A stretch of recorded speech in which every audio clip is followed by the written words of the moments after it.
again mga kababayan, naririto na naman tayo. Ipapakita ko ang aking soup. Ito guys, green carrots. Ito yung carrots at saka mais. Ayan guys. At ito ang ating buto-buto. Linisan ko po ito ng mainit na tubig para malinis guys. At ito ang ating ihalo, brown dates. Linagyan ko ng 4 na piraso, saka yung dry oyster. Yan guys, ang ating soup.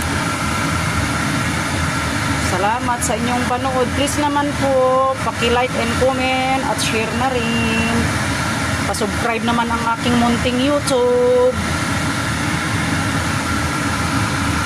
Salamat sa inyong lahat.